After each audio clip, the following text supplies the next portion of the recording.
Ladies and gentlemen, we're back. That's right. We are back. My name is Ango. I'm joined by Billy. Today we're talking WWE Raw. It just got off the air. Yes, Billy, sir. Billy, it's been a minute. Ango, how you been, brother? Brother, I'm doing well. Good, brother. Got a lot of stuff cooking. Yes, sir. Obviously, it's been a minute since we did a live stream. Glad we can do this again. WWE Raw. What the fuck did I just watch? This was the craziest, weirdest episode ever because it's just like random episode of Raw where there's just like a lot of surprises and a lot of like TKO, dude. I don't know what the hell I could say about them at this point, but they are completely changing this company. So we definitely got like the first taste of the UFC Raw or WWE merger. Dude, amazing shit. Amazing shit all the way. That was awesome. We're going to talk about that too, because for those who may have missed it, Michael Chandler, UFC lightweight, he came in. They introduced him as a UFC fighter. He took the mic, dropped a promo, and called out Conor McGregor.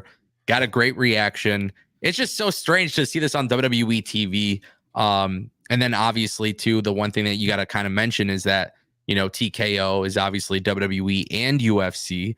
But could this be something where WWE does get a sanctioned MMA fight at WrestleMania? Dude, how dope would that be?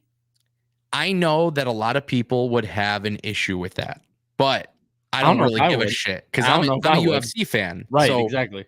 So to me, I think that's money because first of all, you don't pay for WrestleMania, right? Mm-hmm. WrestleMania, part of the Peacock, but also UFC pay-per-views are like $80. Fuck that. So this is like a win-win for UFC fans who also watch wrestling. Well, also, not to get like crazy in depth into the UFC or anything like that, but they don't do stadiums. They do arenas. So I look at it like that could be a way to maybe put them in a stadium. Yeah. I mean, there's a lot of ways to go about it, but yeah, just really strange that on this episode of Raw, we got Conor McGregor being called out. It just like, it just didn't seem like what was the purpose of that? It's just, it was to make this Raw feel star-studded. Yeah. Now, Billy, obviously we saw this, but I think the reason for that was because the executives of Netflix were front and center tonight on WWE Raw. So clearly WWE was trying to put forward the best foot forward on a random episode of Raw. And we're obviously going to talk about that. But Billy, WWE on USA promoting WWE on Netflix. That's what I was about to ask that. Why would USA be okay with that? Because USA still has SmackDown. Okay. All right. So they're still partnered with the WWE regardless. At the end of the day, if you actually look at the synergies between Raw and SmackDown, like tonight, we actually had the Bloodline actually invade Raw, which was fantastic. And we'll talk about that too. But when you have the Bloodline on both shows, when you have Cody going to SmackDown, if you're NBC Universal, there would be no reason for them to not support the show moving to Netflix, because at the end of the day, there are synergies between Raw and SmackDown, right? So I think it just makes all the sense in the world for you to kind of go and do the promotion, you know? And I can imagine they're going to make both of those shows when the time comes around feel very, very different in their own right.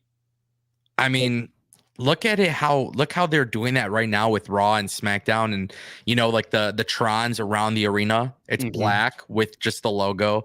The barricades black with just the logo. It's definitely I sent it to you actually. I texted you and I was like, dude, this is reminding me of like old 2015 NXT, but with just the main roster, without the black mat on the ring mat, you know? Right. Do you think maybe WWE switches to the black mat? I would love it. I would too, because that was one thing that I loved about NXT was that. If they don't do it for TV, that would be completely fine. But for pay-per-views, that would be really cool. That'd be sick. Almost that would give you the takeover feel. 100%. Which I mean, they've already got the structure of the cards down, so right. Why not do that? Crazy, man. Crazy. Dude, there were so many celebrities in attendance too. So not only did we get Michael Chandler, but we got some like professional bull rider there. We had the Netflix crew, and then the boxer. Yeah, Callum Walsh, which is like, that's crazy to me because he's an up-and-comer, which I'm going to guarantee Dana White requested that, because anybody who watches professional boxing or MMA Dana White is really high on this kid. They started putting him on the UFC Fight Pass. Really? Yeah, I've good. never seen He's it. good. I've never seen him. He's a very good fighter. I've been watching his stuff on UFC Fight Pass because I have Fight Pass. This kid is like, he's gonna be something special. Dana White literally put boxing on UFC Fight Pass just to promote this kid. Sounds like UFC's got some really big ambitions. Plus the UFC, Dana White's been talking about getting into boxing. Yeah, TKO, he's been dipping his hand in it. TKO having wrestling, boxing, MMA. I mean, they're going to be the biggest sports entertainment spectacle in the world. And WWE's promoting it, right? So it's like a really strange era in WWE, Billy. And I want to ask you, just overall, because we haven't streamed in a minute, but we've seen for the last year and a half, Triple H's regime completely change the booking and feel of it. Right. Now we're finally starting to see a whole different side of WWE that I don't think any of us expected, right? No Vince, no Kevin Dunn. Yep. TKO, I mean, they have Nick Khan and Triple H running the show. What's like the biggest thing? Forget about booking, because booking's been good for the last year and a half, roughly. Yeah. But aside from booking, like, what's the one thing that you're taking away from these WWE shows? I think you said it just a minute ago that WWE is really, like, in my personal opinion, is about to be bigger than it's ever been. And I think TKO as a whole, again, I talk about, with the whole WrestleMania thing and the MMA fight and blah, all that. When you think about it, what's about to happen is WWE, and whether people like this or not, is bigger than the UFC. It is. It just has been around longer. There's been more traction with it, whatever. So what's happening is UFC is using that to their advantage. Yeah. So now, again, I look back to 2007 when WWE went back to stadiums with John Cena. They had a man who was an attraction. That is the only key piece that the UFC is missing, is an attraction. They're going to find out how to find an attraction through the WWE. So WWE is only going to continue to rise, because the more that the UFC rises, WWE rises. Because what happens is fans from the UFC then come over to the WWE, if that makes any sense. No, 100%. It's actually funny you said that. There was a photo that was floating around with Dakota Kai and Israel Adesanya. That's so fire. I don't know if they were training, because I don't know if Dakota Kai is cleared, but people were saying it might have been some like kickboxing event or something, but they were training, they were in gear. And I gotta give them props, right? Like, this is, now I understand it's not for everybody. For sure, it's not for everybody. No. But one of the things I've taken away from WWE is, like, the booking's been good. Yes, we know that. We've talked about that several times. But it seems like they're really trying to get away from WWE being like this nerdy little thing. Like, it's for not little kids. Not even that. But, like, there's like a stigma with wrestling. Right? Like, there is. There's not taken serious. It's not taken serious by a lot of people. And I think TKO is really trying to say, hey, like, listen, like, obviously it's scripted, but we're going to present it a little differently to a more mainstream audience. And I actually do believe this is I'm just going to say it. I think this is WWE. TKO is preparing WWE to become a mainstream attraction larger than it's ever been, larger than the Attitude Era. WWE will gain a lot of fans back. It's the way that they're presenting it. It's the way that they're doing it. The way that they're putting men and women in these storylines and making it feel real. Just a couple of years ago, we saw Seth Rollins and Matt Riddle, right, do their SummerSlam or whatever it was, when what the fuck was it? It was the backstage interview. Was it Riddle? When it was Riddle and Seth Rollins. Yeah, that's what I'm saying. Okay. Yeah. They did the side-by-side thing. It was really dope. It was like WWE kind of breaking the kayfabe lines. Yeah, the stigma. And now you're even seeing that being presented with Nia Jax and Rhea Ripley, and just awesome stuff. It feels sporty. Very sporty, but like not sporty in the way that AEW is doing sporty. Nope.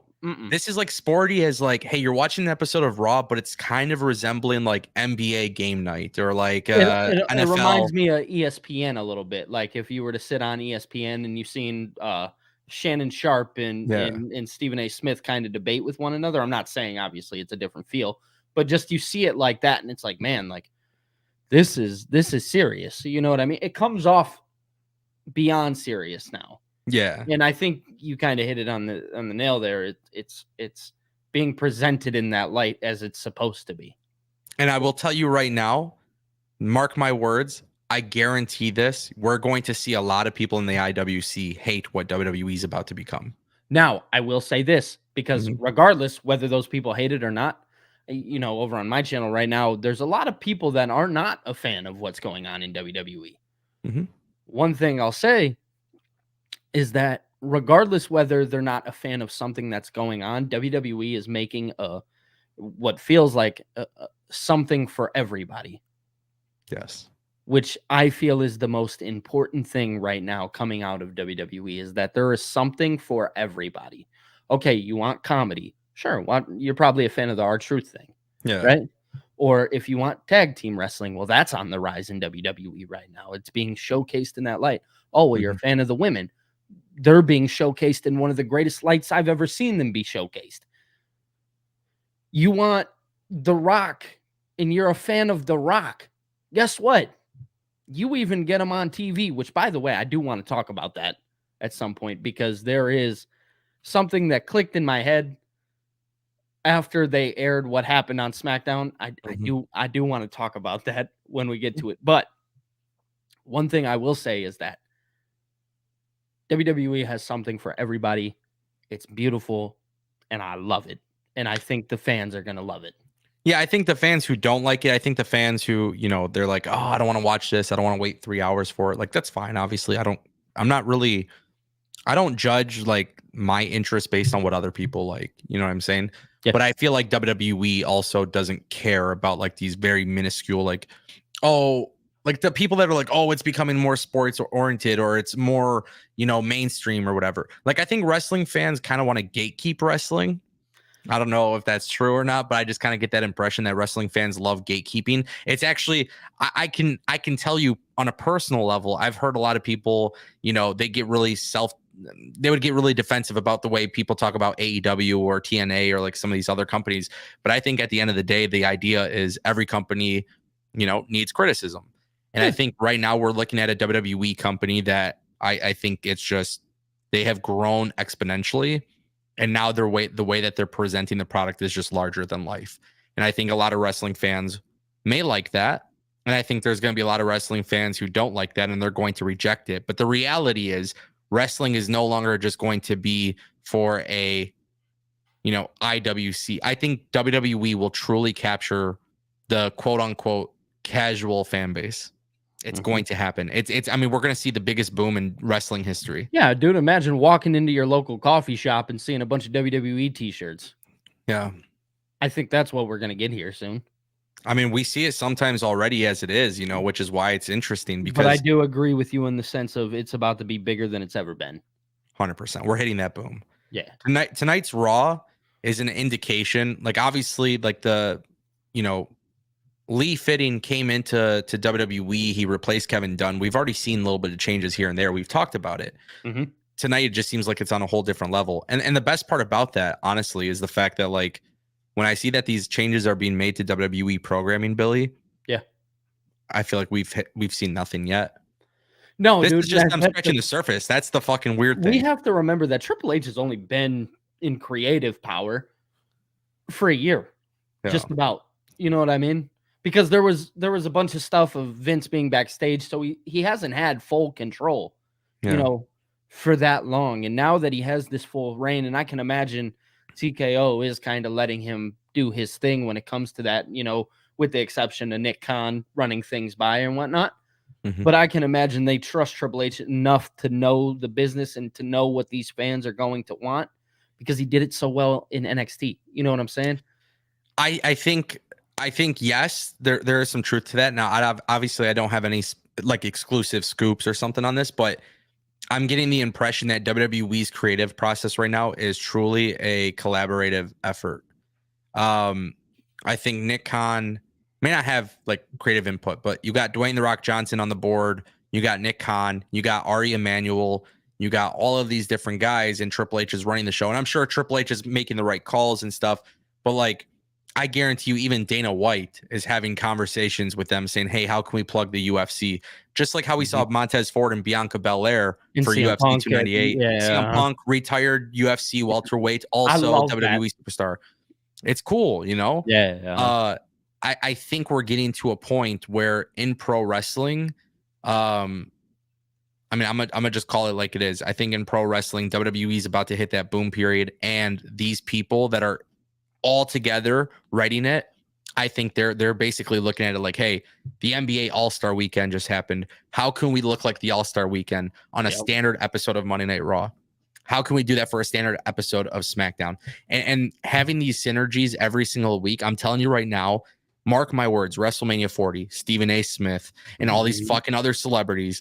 And I'm going to get real FOMO because I'm going to be like, I should be here, you know? But also, it's like that's how big it's going to be. And WWE is doing that. And it's kind of shocking to me. I've told you this before. I've said it on the channel, but I thought, man, like, obviously now what we know what's happened and transpired with Vince McMahon. So I'm very okay with saying this on stream. But I always used to think back in the day, what will WWE be like when Vince is dead and gone? Wow. And we got these allegations against Vince. He's gone from the company. And in terms of booking, in terms of the product, you take out Vince McMahon and Kevin Dunn, and holy shit, WWE is fucking cool. Cool as fuck, dude. So, like, I don't understand. Like, I'm telling you right now, the funny thing too, Billy, one of my friends texted me the other day. Okay. He goes, hey, that slap by The Rock on Cody Rhodes. He's like, is that real? I'm like, what do you mean? He goes, like, it's real, right? He's like, bro, they're dropping F-bombs and shit. He's like, I've never seen that in WWE. He's like, it's real? I'm like, what do you mean? The press conference, bro. It's like UFC now. That was literally what I got. And so, Billy, the reason why I bring that up, though, is that is somebody who knows who The Rock was, but doesn't watch wrestling anymore. He sees this press conference. It kind of looks like the UFC. And he's like, what the fuck? Is this real? Like, that's pretty impressive. Yeah, no, dude, it's really funny because I got the same message from somebody asking, was that planned? Love it. Dude, it's amazing. It's amazing. That's what we want out of our pro wrestling, at least for us, you know. I know, speaking for myself, I'm being a fan of the UFC and seeing the comparisons between the two. That's what I always wanted out of WWE without saying that I always wanted it. I didn't know that's what I really wanted, but I just wanted that feel. Oh, I did. You probably said it a lot. Yeah, I think I've said it all the time. I was like, bro, you got to blur the lines. You got to, you know, I always used to say the press conference thing. That was always the big thing I highlighted for years. Like, why don't they do press conferences like UFC? Like, what? Like, it's cool seeing this shit, but now it's even to a whole different level. And keep in mind, WWE Raw on Netflix, SmackDown on USA, we still didn't even see the new stages yet. No. There's still so much that they have to reveal. So we're going to see a whole different look to the WWE product. I will tell you, by 2025, 1000%. There was plans for it before. I guarantee you they were waiting for, like I said, I think I told you before, I was like, yeah, I think once the new TV deals kick in, I think once January 1st, 2025 hits, I guarantee you we see a whole different look to WWE. The entrance stage, I feel like, should be minimalistic. I want to see them go the UFC route. More fans. Show the fans more. Show the fans more. Now, obviously, they got to keep selling the tickets. Right. Yeah. Right now, they're not having that issue. They just did like 10,000 for a house show yesterday, but it's impressive. On a random Sunday, did 10,000 tickets. Yeah. Just wanted to go do a quick shout out really quick. Todd Crow dropping, extending his membership for 12 months. Thank you, Todd. And Dwayne Atkinson. Hopefully I pronounced that correctly. He dropped a $4.99 super chat. With Jimmy showing up in the first match, was it safe to say that we knew how the main event was ending, knowing he was in the arena? A big fan of the TAS. I'm actually super glad this came in as a super chat because this was something I was going to bring up. Billy, you know how I say predictability isn't always bad if it makes the most sense, right? Right. Having Cody Rhodes get pinned for the second time in WWE since coming back. He got pinned. Drew McIntyre beat him. And it's the irony of Drew McIntyre gladly accepting the win from the help of the Bloodline, which is the same way that Cody lost at WrestleMania 39 with Solo Sikoa and the spike and all this shit. Identical. Perfect for Drew McIntyre. He beats Cody Rhodes to open Raw, right? Yeah. But Jimmy Uso's there.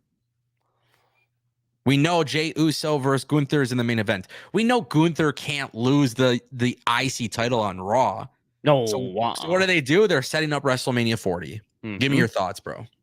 So it's so funny, dude, because we were sitting backstage and here talking while that match was going on.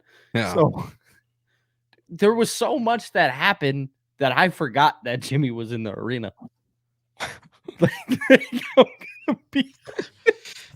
Like there was so much that happened that I was shocked when Jimmy popped out.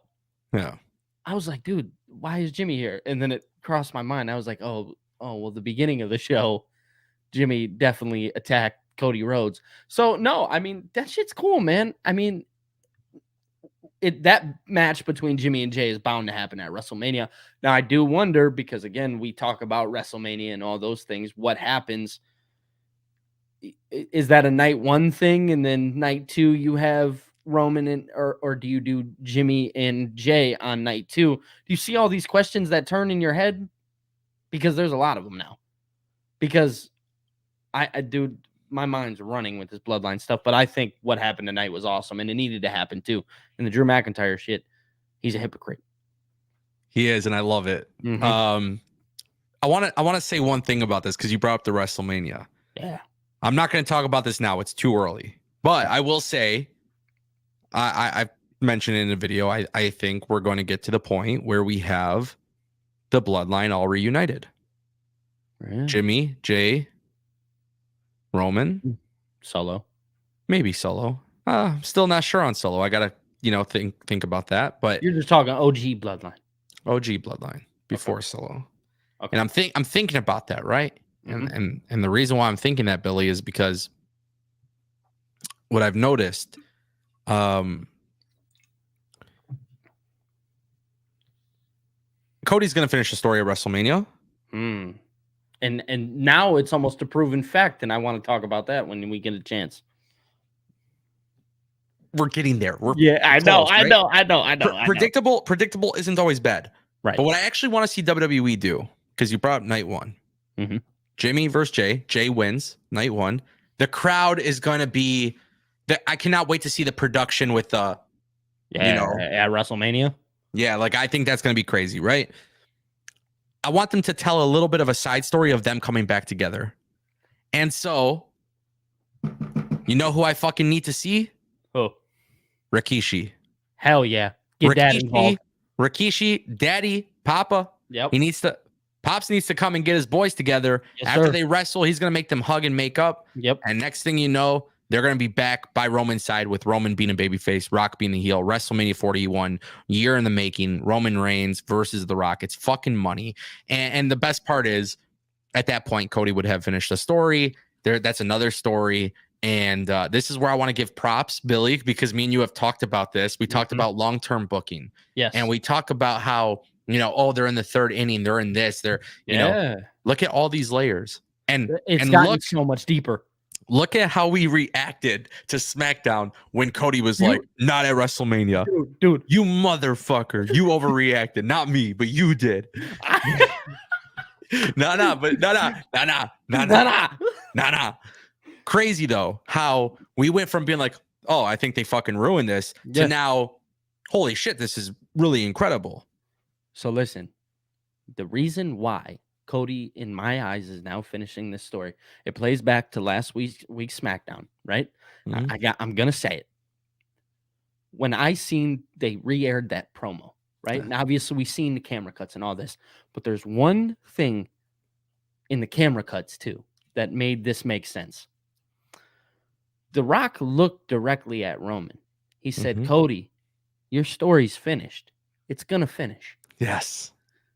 And Roman, ours is just beginning. Yes. Dude. It's right there. It's in your face. It literally popped out in front of you.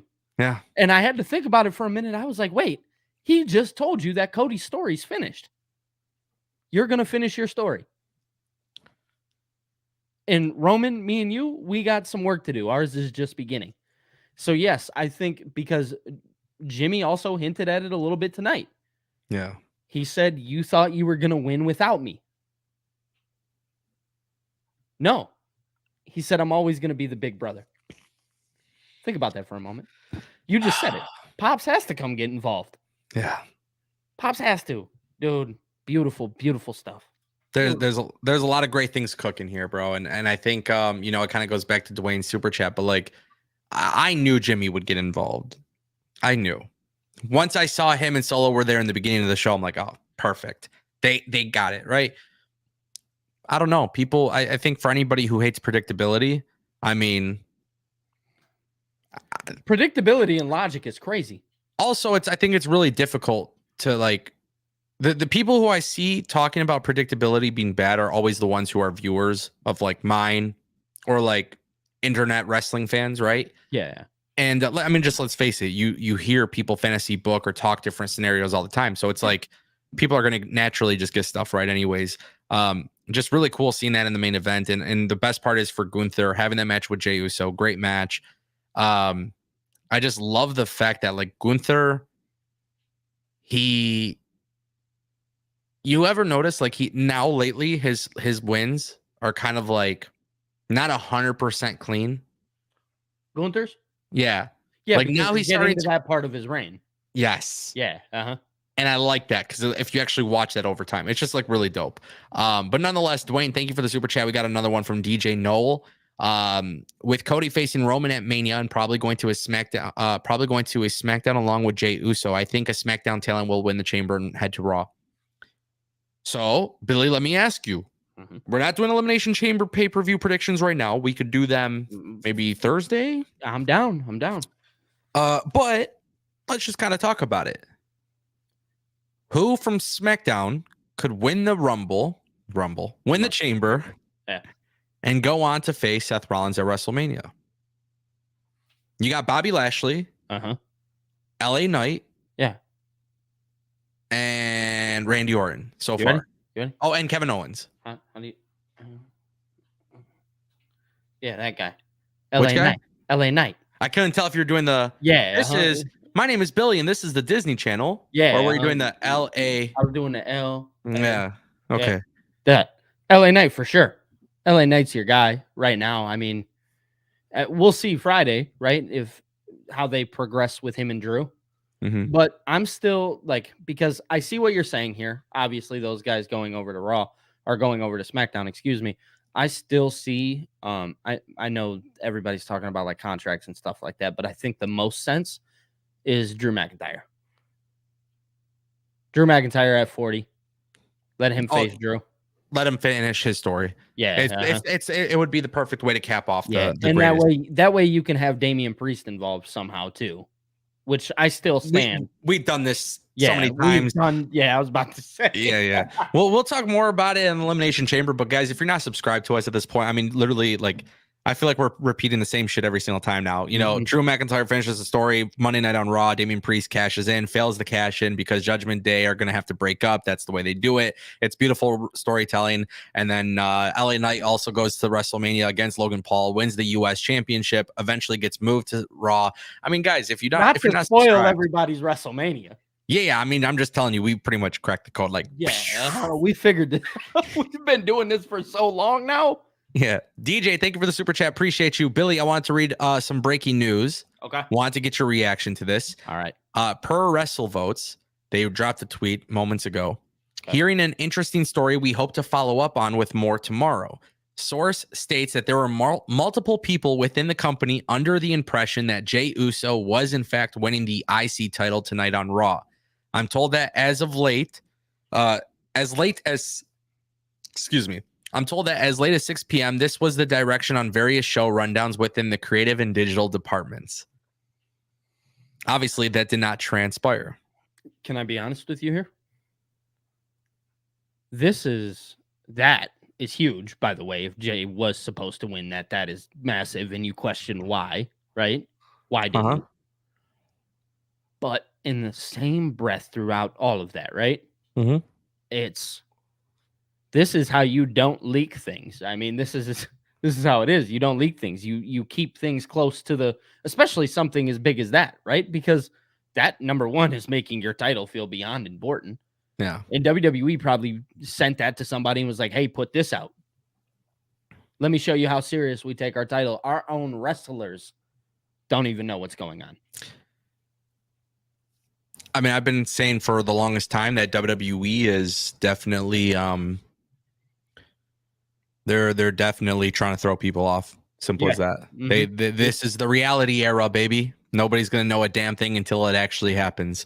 They successfully did it with the Royal Rumble, with how they went about that, and obviously I like this type of stuff. Look at how bad they pissed you and I off that one Friday night. Yeah. I mean, you never know, obviously, but I think that kind of makes it the most intriguing aspect, right? Like, absolutely. Bro, it is very rare that I get worked. Very rare. And I am the one guy I can confidently say, I since fucking 2009, let it play out. Let it play out. Let it play out. And I was like, bro, I'm not fucking letting it play out. This is ridiculous. This is the fucking most dumb bullshit I've ever seen. And then literally a week later, I'm like, what the fuck? Oh my God, this is fucking crazy. Now, was that the plan? I don't know.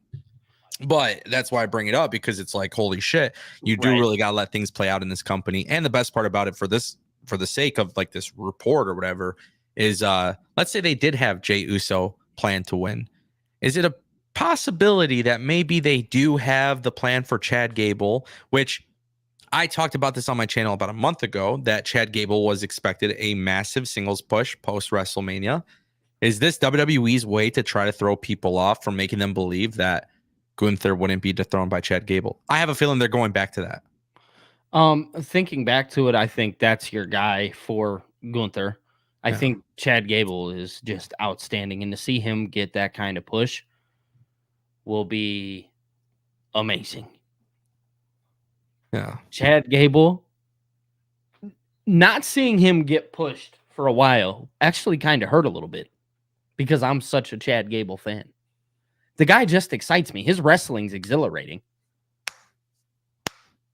So now, looking at where we might be going, I don't know. I'm just saying we might have you never know where it can happen. But obviously, WWE, they're going to France for Backlash. I'm not going to say you have to do it at Mania. No, but they gotta.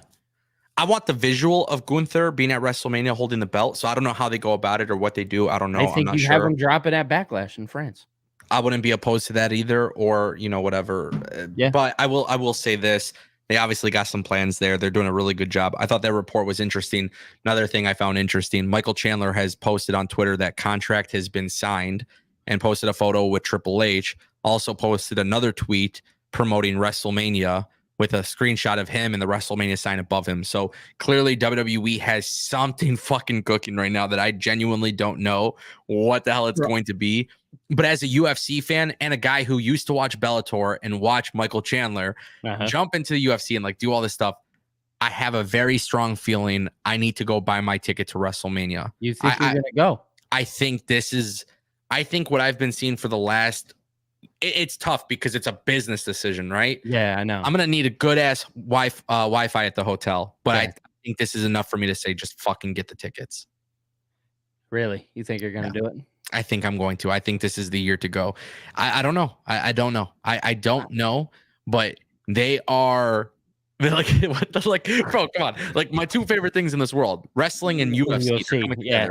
Michael Chandler talking about signing the contract now and posting pictures with Triple H. I will tell you what, I remember there was a time, right? No. Maybe you remember, Conor McGregor talks so much shit. But we all knew it was inevitable that he would show up there. Now it makes all the sense in the world, and I love it, dude. I love it so much. Oh, and dude, imagine the visual of Conor McGregor at WrestleMania 40. Holy Stop shit. It right now. Stop it right now. I'm telling you, it's gonna happen. It's gonna happen. TKO ain't fucking around, bro. I listen, for those who don't care about the UFC, like, you're not gonna care about this shit. But as somebody who loves MMA, and I'm not even the biggest Conor fan, actually, by the way. I'm a huge Conor fan. After Conor lost to Khabib, I was like, nah, I'm a huge he got Conor exposed. Fan. I love this shit talking. Yeah, for sure. But as a fighter, like I understand he's at the tail end of his career. But the thing is, it's not about being a good or bad fighter. It's about being the name and the value and stuff like that. And so he brings all that. Yeah, he's also highly controversial, and I think. But Conor McGregor obviously showing up at WrestleMania, it's going to be a big marquee thing. TKO will probably do that. So I just want to bring that to your attention. I don't know what the hell they got cooking, but clearly they did it for a good reason. It's not just co-promoting, right? Like they clearly got something planned. No, knowing that there's a contract involved now. And who knows? Maybe you do the Conor McGregor. Listen, here's the cool thing about wrestling and the UFC thing, right? Mm-hmm. For us, we'll mark out about this because we're into this kind of shit. But think about it this way, Billy. Yeah. UFC, Conor McGregor, Michael Chandler are in the crowd for WrestleMania 40 and they start to scuffle. Kind of like the Sean Strickland thing that happened with Dricus du Plessis. But they use that as a way to announce the fight being official. Dana White. That would be dope because you're doing it in front of so many people and you're scripting a fight. Look, the UFC people are going to fucking hate this because they're going to be like, oh, it's fake. But in wrestling terms, you have them get into a scuffle face to face. Dana White then announces it. It's really, really good idea stuff. Man, I don't know. I'm just saying it. This would be freaking legit. Very legit. Absolutely. Dwayne Atkinson dropping 2 more super chats, $1.99. So maybe Sheamus and Chad and Gunther at Mania. I could actually be down for that. Billy, would you be down for a triple threat? Hell yeah. I would. So Sheamus still has a story to tell. Everybody's got a story this year. Man, what the fuck? But you could have Chad Gable. Okay, I don't like this though. I'm not gonna lie. I don't like the idea of Chad Gable winning the belt by pinning Sheamus instead of Gunther. Yeah, me either. But it would make sense if you're trying to have Gunther go for the World Heavyweight Championship. Right, because you protect him. Yeah, but it would be nice if Chad Gable just straight up beat him on a one-on-one 60-minute Iron Man match. And just completely out-wrestled Gunther. I mean, yeah. No, I'm not saying it's a great idea. I'm just saying I would love it. Yeah. I mean, that's good stuff, man. That's amazing stuff. I love the idea of a triple threat, though. I mean, just there's still a lot of questions right now lingering around Sheamus. What was which pay-per-view was it? Maybe it was WrestleMania. Drew, Sheamus. That was WrestleMania 39. Yeah. That should just be the new thing for Intercontinental Championship, just triple threat matches. Yeah, just put on triple threat. Or a ladder match. Those ladder matches were always good, too, many years ago. They got to do that for the U.S. I don't know, U.S. title. I don't know. They got to do the multi-man ladder match. They do need to bring the ladder match back to WrestleMania in some way. I'd love to see it. Yeah, I don't know, man. There's a lot of cool stuff happening in WWE right now, and it's hard not to look at this and be excited. Yeah. Dwayne also said, is Sami Zayn our Money in the Bank winner this year? I can't even go that far because I don't know. He's got his own story to tell. He does, but so does everybody else. Let me ask you. Yeah. Just for shits and giggles, would you be opposed to the idea of Chad Gable not beating Gunther?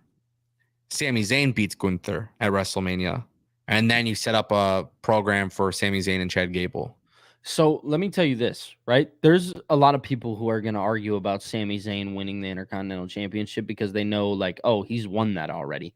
But what people don't realize is this isn't the same Intercontinental Championship that Sami won years ago. Because, see, this one has more promise behind it. This Intercontinental Championship feels important. It feels real. It feels, I mean, they call it on TV, the Intercontinental Heavyweight Champion. Yeah. You know what I mean? That's how they announced that title. So that tells me that this is a much different title. And I mean, Sami winning and going on to face Chad Gable, I like it. I just think that, truth be told, Gunther and Gable is going to be the route to go.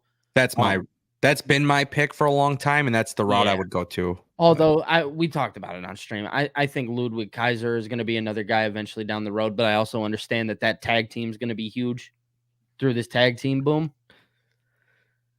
So that's I'm going to cut you off for a second, but I want you to chime in while I say this, okay? Yeah. Because you bring up Ludwig. we talked about Bash at Berlin. Remember? And originally we were kind of talking, we're like, well, what if Ludwig turns on Gunther? Mm-hmm. And I don't want them to necessarily do that. I wouldn't be opposed to that. Like, if it happened, I wouldn't be mad, is what I'm saying. Right. But what if they do something where Chad Gable defeats Gunther? Chad Gable gets a nice multi-month run. August comes around, Bash at Berlin. Chad Gable versus Ludwig. Ludwig hold the IC title. Gunther holds the world title, and the world heavyweight championship. And Giovanni Vinci, he's gonna be like, is he the odd man out? I don't know. It's questionable, is it? Because Imperium can almost have the same kind of run that Judgment Day's having. I was gonna say, do you want to repeat it? I don't know. Yeah, it's questionable right now. But Giovanni Vinci and Ludwig are so good. And I've been saying this forever, but this is the time for WWE to add a mid-card title, another one. We talked about it. Put a light heavyweight championship on. Or European championship. Whatever. Or, what they could do, and I'm just saying this wouldn't be a bad idea because NXT's been crossing over, and Dominic Mysterio held the North American championship, and you have, Dragon Lee did the same thing. It wouldn't be a bad idea for Giovanni Vinci also holding like the North American championship just for temporary, Yeah, go win an NXT title. It'd be really dope to see them all dripped in gold by Bash at Berlin, but just fun fantasy booking scenarios. It's just really crazy to think that it would be cool if Ludwig beat Chad Gable, because one, it automatically cements Ludwig being a serious threat, obviously as a heel, but he's bringing back the gold that Gunther lost. Back to Imperium. Which, by the way, mark my words, this is clip worthy. Let's just say this happens. Ludwig defeated Chad Gable for the Intercontinental Championship. He's the one who brought back the gold that Gunther lost. That's a big, big storyline later on down the line. If Gunther is world champion and you want to make Ludwig a babyface. Absolutely. He won the belt that Gunther lost. Nobody could beat him for it. He wants Gunther World Heavyweight Championship, and Ludwig could be a babyface. I'm just saying it's crazy. There's a lot of cool shit they could do long term right there. It's really funny because people are getting behind Ludwig. I'm not sure if you follow Tiffany Stratton on TikTok. Yeah, but they're together. Yeah, and they're and TikTok is falling in love with those two. Yeah. Yeah. I mean, here's the thing. Tiffany Stratton's a great wrestler. She is. She's great every time she's on TV. She happens to be dating a fellow wrestler who is also really good at what he does. Yep. I think anytime you peel back the curtain a little bit, you are naturally making baby faces when you can connect with wrestlers. Right. So Ludwig and Tiffany could be like the power couple, later on if everything works out. You never know, because it happened to Becky Lynch and Seth Rollins. 100%. Dwayne also asked who's going into the Hall of Fame this year. Billy, we haven't seen anything about the Hall of Fame. Just overall, your opinion on it? Excuse me if I think they're about to make it feel like really important and they only induct like 2 or 3 people. This will be the first one with just Triple H running it. I think Paul Heyman is your guy. I think Philly. If you do want to induct a very big name, I definitely think that Paul Heyman will be your guy. ECW, those stomping grounds and stuff like that. Because who knows when it's going to come back to Philly. Obviously, Paul Heyman doesn't have to retire after the Hall of Fame. You know what I'm saying? Of course, yeah. So I think that'll be like your front runner. I'm seeing some people say Batista. I think that's another good option. You know what I mean? There's you asked questions, or you ask questions along the lines of like, okay, so do you go like the basketball route? Because the WWE Hall of Fame, they just kind of do it just to do it. You know what I'm saying? And I think Booker T or somebody's talked about it where they're like, oh, it's not even like this crazy real thing. It's just something that WWE created to have more things to put on their network. Yeah. But I think Triple H can take away from that and make it feel really special.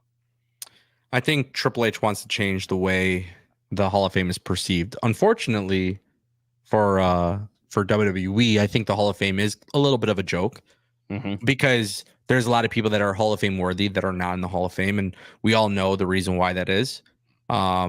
Which I'm so glad that WWE is getting away from this previous regime, just on all levels, personal levels, business levels.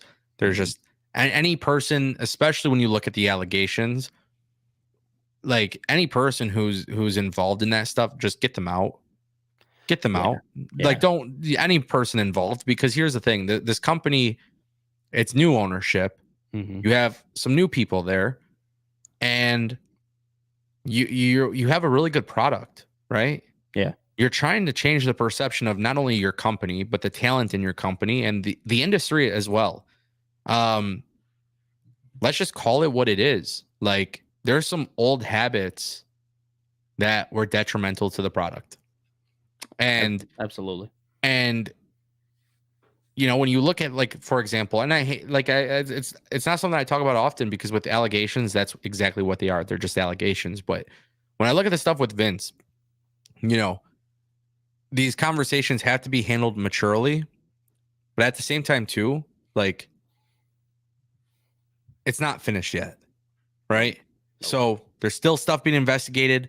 There could be still people working in the WWE who covered that up or whatever it may be. Those people need to be gone. And I think for TKO, like, they hopefully, like Ari Emanuel, Endeavor, and like they look at this and they're like, man, we got a great product. We got some really cool things cooking up. They're changing the perception of this and that. And like, people are going to start falling in love with WWE again. The last thing WWE needs is to be involved in more scandals, more allegations and stuff like that. So I really do hope, for the sake of the victims and like just everything in general, it's not just, hey, move on from it. It's, hey, get to the bottom of this. Right. And then you can move on. But you got to get to the bottom of it. And I wanted to bring that up specifically because we're talking about the Hall of Fame, and we're talking about how this product is good, and we're talking about all these changes and the perception of the product, right? Yeah. None of that means anything when you got those allegations still in the way. And they linger. And it's a bunch of bullshit that stinks. 100%. And I always say, it's the same thing I've said about AEW, WWE, TNA, whatever. Drama in general is never good for your product. Just never. Like, the backstage stuff should never be overshadowing. No, this is one of the scenarios where good publicity, or all kinds of publicity, is not good publicity.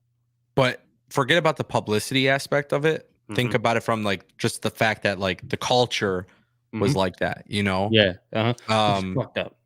Of course. So yeah, it's like, I want WWE to keep doing what they're doing with this great product and stuff, but at the same time too, I don't want people to forget, like, that's something that's lingering around, and that's something that should still be talked about. That's also something that, no matter how great the WWE product is, or no matter how great the wrestling industry is or whatever, we're seeing how great it is without Vince McMahon and Kevin Dunn. But those things just don't go away. Yeah, I mean, there's just I feel it. Definitely a lot of interesting stuff too that I think people need to understand with WWE. Yeah, it is a different company. It's not the same. It's not at all the same. It's clearly not. I'm watching WWE Raw and SmackDown and NXT, and it's funny because even like the things that often get dissed, is like, oh, NXT 2.0, like the video packages and stuff. Like, people complain about that.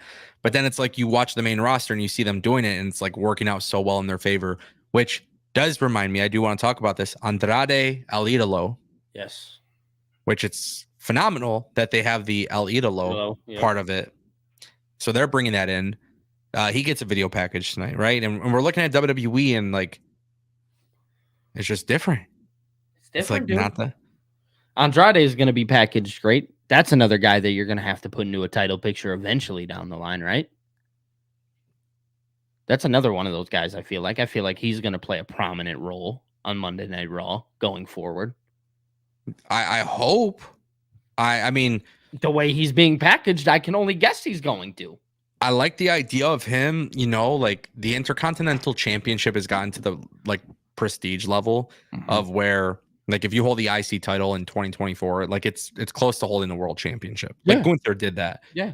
It'd be really dope. This is the hard part, right? Like, you got Andrade, and then you have Chad Gable, Gunther, Ludwig Kaiser. You have all these guys just, on Raw. It's like, man, what do you do with Andrade for WrestleMania? Dude, the one thing that's running through my head, and this is so random, but thinking about next year, how there's a possibility that Monday Night Raw can go to 2 hours. And now it feels like I couldn't watch Monday Night Raw at 2 hours. You know, it's so funny you say that because that's the one thing I've been complaining about for the longest time. And in the last month and a half, I'm like, holy fuck, I actually love 3-hour Raws. Yeah. It's crazy. That's the biggest thing I freaking hated, bro. I hated 3-hour Raws. And now it's gotten to the point where, like, worst thing. Now I'm like, go ahead. Now I'm like, dude, if you go to Netflix, like, can you leave it at 3 hours? There's a lot of TV going on. Yeah, and you got to have the TV time for the stacked roster, you know? It's funny. It's funny because I want to see what the WWE draft is going to look like. Because that's the thing, bro. The WWE draft, like, let's say I'm right. LA Knight wins the US title, brings it to Raw. IC title goes to SmackDown. Like, I'm curious if WWE utilizes the draft and they're like, fuck the draft. Think about this. Okay. They do the draft. They draft people. Right? Chaos ensues, WWE. They turn it into a storyline. You know, you do the Survivor Series, Raw vs. SmackDown thing. And then the United Front, Adam Pearce, Nick Aldis, and Triple H, they drop the thing. They drop the brand split. Oh, yeah. And the last draft. You run into a major storyline, and then you drop the brand split. I'm not saying it's a good idea, but I think WWE can do that. Because with 3 hours of Raw, 2 hours of SmackDown, if you drop the brand split, it's a little bit easier getting more talent on TV. Right. But I personally don't think they should ever do that because I love the brand split. I love what so do I love the idea of the different brands. And it again, that's more like a sports feel for me because you want two different teams. It got 1 million views. Funny enough, I had some NXT talent try to bury me on Twitter for it. But here we are witnessing the greatest era of WWE in history. And your boy Angle was literally saying WWE should do this and this. And there was talent who did not agree with that sentiment. Is that the one guy that I talked about that one time? Yeah. Okay. Yeah. That's what I thought about. Well, there was a couple more, but yeah. Right. Yeah. That was fun. It's just like, you know, sometimes. Are people Angle haters? Are people Angle haters? You think I give a fuck? Love me, hate me. I don't know. I don't really care. Yeah, good man. I love my viewers. That's all I care about. Whether people like my opinions or don't. I mean, there's going to be wrestlers who don't like my opinions, but what it is. But it's amazing that there was talent in WWE who publicly tried to bury me for that, and it got up about 1 million views or whatever. And sure enough, today's modern day WWE, look at what we have. It is a true brand split. It's the greatest WWE has ever been. In my personal opinion, yeah. In my personal opinion. Any person who like disagrees with that, like that's cool. I don't mind people saying it's not. Just for me, I've never enjoyed wrestling like I have today. And also shout out to AEW because a lot of the things that they've been kind of sucking with has gotten a lot better. And AEW I've been watching for the most part. Dynamite doesn't look bad. No, it's not that it's bad. I mean, it's just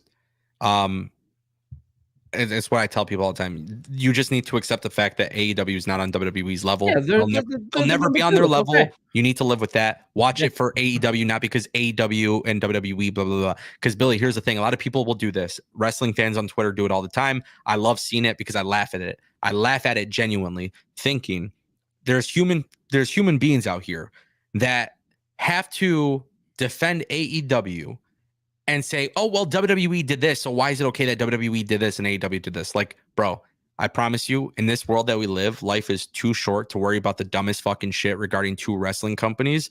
So what I always say is this. Watch AEW for AEW and watch WWE for WWE. I have to be willing to accept that AEW, in terms of storytelling, will never cater to me the way that WWE does. Just as much as I have to accept the fact that WWE will never have wrestling matches that are on the same level as New Japan or AEW. And that's okay because I'm watching what I watch for what I watch it for. Yep. But in terms of TV, like AEW has been pretty good. We don't need to sit here and be like, well, WWE did this, so why is it okay that, AEW, or why is it not okay that AEW, like people need to just shut the fuck up and just watch wrestling. And if you like it, talk about it. If you dislike it, you could talk about it, but you don't need to sit here and get pissed off at the world because you don't agree with somebody. I'm not going to lie to you. because that's something that pissed me off on Twitter. I've dissociated from Twitter. Yeah, it's not fun. No, it's not. It's horrible. I'll go on there and like scroll and shit and just kind of peek on what's happening and whatnot. Maybe drop a tweet here and there. Tweets are exclusive for me. Yeah.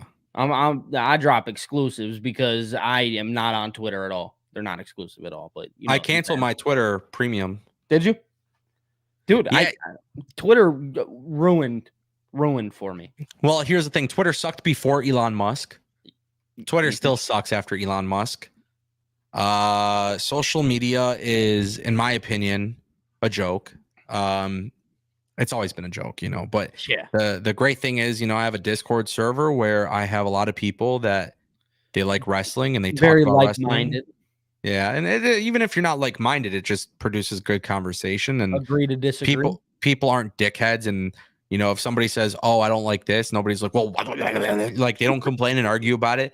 And that's the thing, bro. Like with wrestling, and I've been saying this a lot. Like, it's not always the most popular opinion, but it is my opinion, and I stand behind it. I genuinely don't care how other people enjoy the things I enjoy. Like, and I mean that in such a great way. Like, I'm not concerned with you enjoying or not enjoying something that I like. I like watching basketball, and I watch the Pistons, and the Pistons fucking suck, right? Wild. You don't like basketball, dude. I understand. That's okay. You know what I'm saying? Like, I'm totally fine with people not having the same interests as me. Yeah. And I think that's important, is like people having the ability to just enjoy what they enjoy. And there's a lot of hypocrites in our community, and it's unfortunate, but I feel like WWE is producing the best version of wrestling. I put it out in a tweet. I said the way that WWE is presented modern day is the greatest presentation I have ever seen in pro wrestling. I 1000% stand by that. Yeah. 1000%. I agree. 100%. But also, I have people saying, well, what about AEW? You don't think it has nothing to do with booking, has nothing to do with anything other than just the way that it's being presented to me currently. It's the best presentation I've seen in wrestling. And so people will get offended that I talk highly about this, but they will never, ever seek the context. And that's what I wanted to say about Raw tonight. Very good show. Very fun show. A lot of surprises. A lot of great elements. The women's battle royal was awesome. The finish with Raquel and Chelsea Green. And you don't hear me microanalyze wrestling, because at the end of the day, when you enjoy something, right, you just talk about it and you talk about the good and the bad and whatever, but you enjoy it. You don't got to microanalyze absolutely everything. No, not everything in wrestling is that deep, and it's not that serious either. Just enjoy what you enjoy. Hate what you hate. Don't have to blare it out and express that hate onto everybody else. No. If you don't like something, you should be able to say it. Yeah, I mean, you should be able to say it. I'm not saying that. I'm not going to go when you tweet, when you drop these little gems, my exclusives. There's only two responses you're going to see in modern day Twitter. One, my link in bio, which is, the bots. Yeah. I those. And then the exclusives. And if you're not getting those responses, then you're getting the other kind of response where it's like, well, fuck you then, bro. What about AEW? Dude, you'll be getting that a lot on Twitter. Oh, I get it, because it's funny. So Billy, perfect example. I posted a clip. I'm fucking hilarious. I'm such a fucking G. Listen to this. So I posted a tweet where I said Cody Rhodes should not finish the story, and he should win the Royal Rumble 3 times in a row! ! But of course, this is followed up with a clip. And I thought it was hilarious. There was a YouTuber, I don't know, maybe like 10 subscribers, completely irrelevant, constantly tweets at me with the most negative stuff, anti anything I say. And it was really funny because, I thought this was funny, Billy, because one, if you're going to talk shit, definitely don't hide your identity. That's the first thing. Yeah. But they tweeted something about like, oh, you're fucking this, that, blah, blah, blah, blah. And then the most hilarious part about it was, if you actually watch the video, literally 10-second clip, I seen a tweet on Twitter today that basically said Cody should win the Rumble, or he should lose at WrestleMania and win the Rumble 3 times in a row. And I just respectfully want to say, fuck no. That was the video. So, of course, this video goes like, it starts popping off on Twitter. I have this hater that's like talking shit. I'm like, you lazy fuck. You sat there, you read five words on a tweet, and then you sat there and made this opinion about me. go fuck yourself. Because at the end of the day with wrestling, that's what the IWC is. The IWC will never seek context in anything. And to be honest with you, I don't enjoy social media. I never have. On Twitter, I fuck around a little bit here and there. But I think it is hilarious that this is the world that we have come to. Yeah, that people absolutely. for 10 seconds, you would not seek context. And this is why when it comes to having the most important and serious conversations involving anything in this world, the last place I'm going to genuinely have those conversations is on social media, because the people on social media are fucking idiots. And that is why at the end of the day, I'm going to watch AEW and talk about the things I like. And I'm going to watch WWE and talk about the things that I like. And guess what? When there's something I don't like in AEW, I'm going to talk about it. And when there's something I don't like about with WWE, I'm going to talk about it. And guess what, Billy? The best part about it all, and I hope you're listening very closely to this.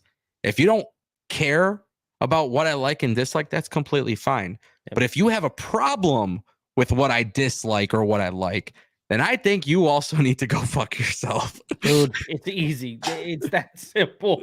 It is that simple. Life is not that serious, number one. Just like you said, dude, I'm not having any kind of argument over social media. If you're looking for that out of me, I'm here to tell you you're not going to get it. I'll tell you what I think and then leave it there. And I won't respond. It's crazy. It gets fun. I'm not going to lie. It does get fun responding to the trolls. Every so often it does. You want to know what else is funny? That just happened. You talked about the link in bios, right? Yeah. And then I'm looking at the chat and I haven't seen them, because I get the chat on my end. I haven't seen them, and just out of nowhere, here comes Cedric talking about the link in bio. Yeah. And I thought that was hilarious because I seen them in the beginning. That was it. And then just out of nowhere after the link in bios. Brother, I swear, I love Ced, dude. I love Ced. Cedric's a great kid. I love Cedric. I'm gonna have to pay him a visit. I fucking tweeted out one time. I was like, I was watching UFC and I'm like, it was like Merab Davasheli versus Henry Cejudo. And I was like, Merab's the man. Yeah, and Saturday. I get a response to the tweet and it's like, Merab is the man. It's copy and paste. It's like Merab is the man. Link in bio. And then I look at the account. I'm like, oh my god, bro, this app is infested. It's fucking bullshit. And the funny thing is, like, I think it's really fun to go on Twitter and like tweet about stuff and interact with people. There's a lot of great people, because of that. But it's just so funny where you go on this app and it's like you say I like pizza and somebody's like, well, what the fuck? Why not hamburgers? And it's like, what? My tweet has nothing to do with hamburgers, right? Yeah, you can tell them. You could be like, the sky is blue. They'll be like, hell no, it's red. Yeah, then like it's so funny because you know that what is it? Elimination Chamber is at 5 a.m. right? 4 a.m. or 5 a.m. Eastern. It's 5 a.m. It's 5 a.m. Eastern. Yep, I'm looking. 5 a.m. Eastern, right? So yeah. I put out a tweet one time. I was like, damn, I can't wait for Elimination Chamber at 5 a.m. Dude, and I work that night. The night before? The night before. So I work Friday night. Cool. So you come home and then you watch it. No, because it's on I'll have to go to bed and wake up at 5 a.m. after I've just worked. When you get off of work, just pull a fucking all-nighter. You think so? I might. I probably will, honestly.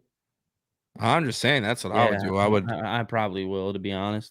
Because it starts at 5 a.m. Is that the kickoff? Probably. Because the kickoff is probably 4 a.m. and then 5 a.m. is the show. Okay. All right. I was going to say because 4 a.m. is the start. So it's got to be kickoff show at 4. 5 a.m. is the pay-per-view. I don't know. I'm going to watch it. Yeah, I'm going to watch it too. I'm going to watch it live. Are we doing post show? Yeah, I'm down. Post show begins at like 10 a.m. I don't know. Dog, I swear I better wake up in time. Dude, I'm going to have to I do got some things going on this weekend. So do I. And that's my thing is like Saturday, I have shit to do. I'll tell you right now, Billy, though, I'm going to be so honest with you. Wrestling pay-per-views, this is like just shooting the shit, talking. Yeah. Wrestling pay-per-views on a Saturday night. I mean, your boy's busy, dog. Your boy's busy. You know what I'm saying? So you want to give it to me at 7 a.m., 5 a.m., 4 a.m.? I'm down. Whatever. That's my whole thing. Like I'll go to bed the night before, right? Yeah. I'll wake up 4 a.m., just set me a little alarm. Do our live show, take a little nap, be back at it about 2-3 o'clock, ready for my Saturday. I will say it's pretty dope for the fans. As an American, like living in America. We don't have this issue where we got to be up 5 a.m. all the time. We're so spoiled. We are.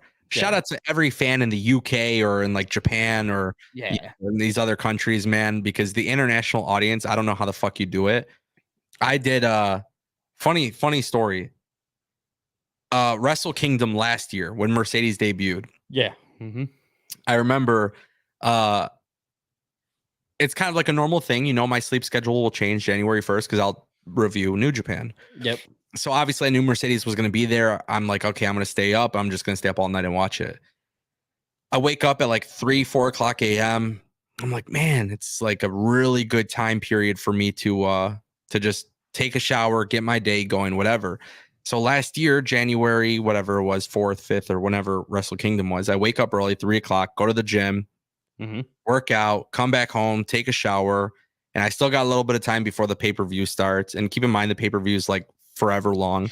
Right. And so I was like, man, like I don't typically wake up this early anymore, but I'm going to go to like McDonald's or something and grab breakfast, which I don't remember the last time like I would even buy McDonald's breakfast, but I was just trying to think of how I could kill time and whatever. It was like, fuck it. So I ordered breakfast, come back, start watching the pay-per-view. I'm working. At this point, I'm like completely all-nighter. Dude, it's like 12 or 1 o'clock. You know, I finished all my content. I'm like, I'm going to bed. Yeah. And I remember going to bed. I didn't wake up until like 6 p.m.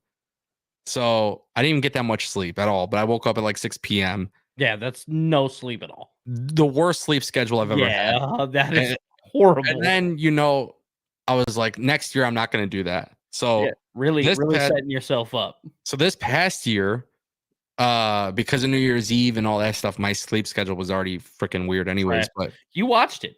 I did again. Yeah. But I didn't go to the gym. I didn't go to McDonald's. I didn't grab breakfast. I didn't do any of that because I've been intermittent fasting too. Yeah. But with New Japan this year, I was watching it and I swear I just stayed up the entire time. Like I never went to bed.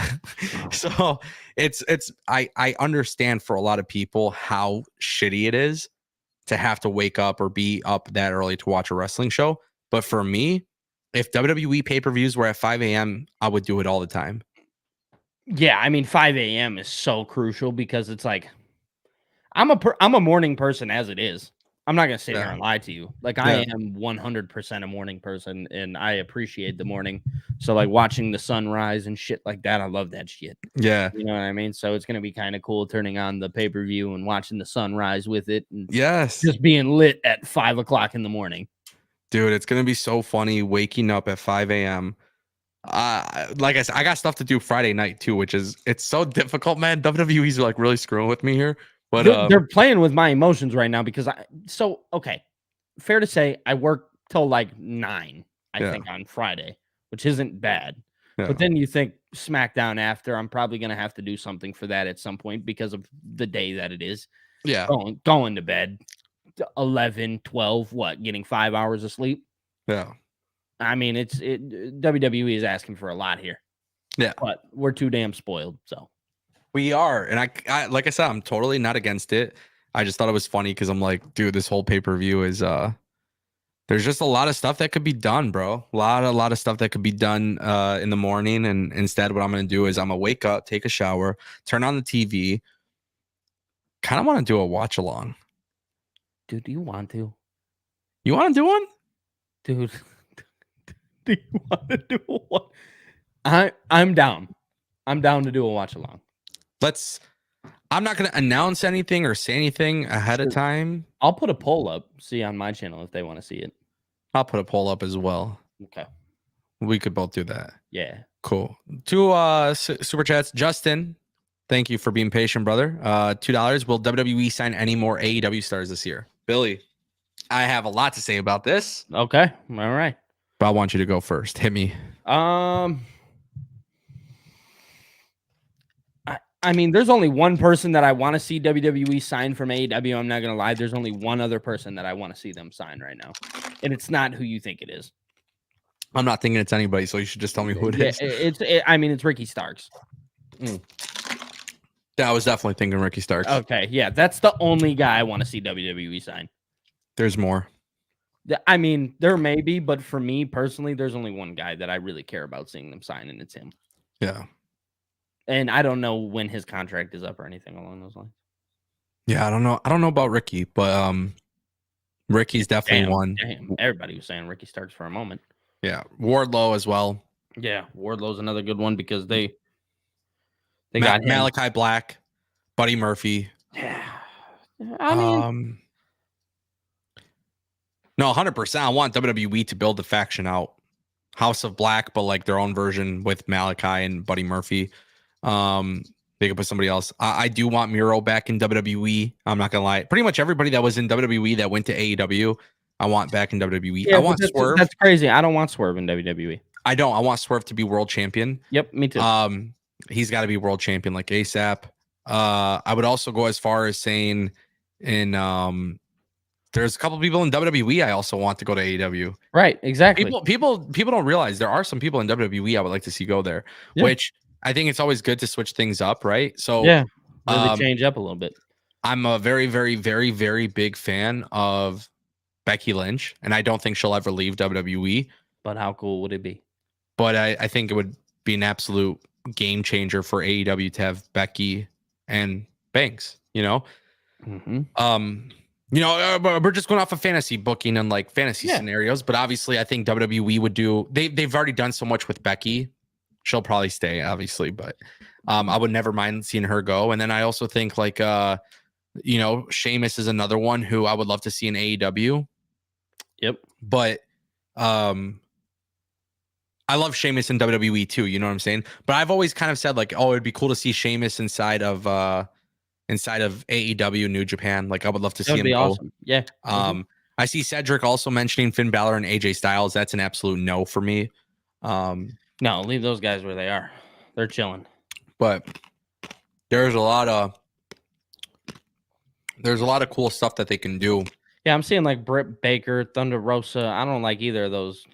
I don't like either of them in WWE. I'm not gonna lie to you. Thunder Rosa, maybe. I don't know if they should be in WWE. I don't know. Britt Baker fits WWE style. She does, sure. But I don't see her leaving. You'd be amazed. I mean, if I could be so truthful, I think in 3 years or whenever the contract's up, I think Adam Cole goes back to WWE. So do I. I think because of Triple H, he goes back to WWE. I 1000% believe Undisputed Era comes back. You think we get Bobby Fish too? Mm-hmm. Really? Mm-hmm. Isn't he? He's getting older though, isn't he? I know age doesn't matter in wrestling, but I don't look at people's ages. Yeah. I look at what they could do in the ring. The IWC hates Bobby Fish, but at the end of the day, Bobby Fish, Adam Cole, and Kyle O'Reilly were the coolest fucking faction in WWE.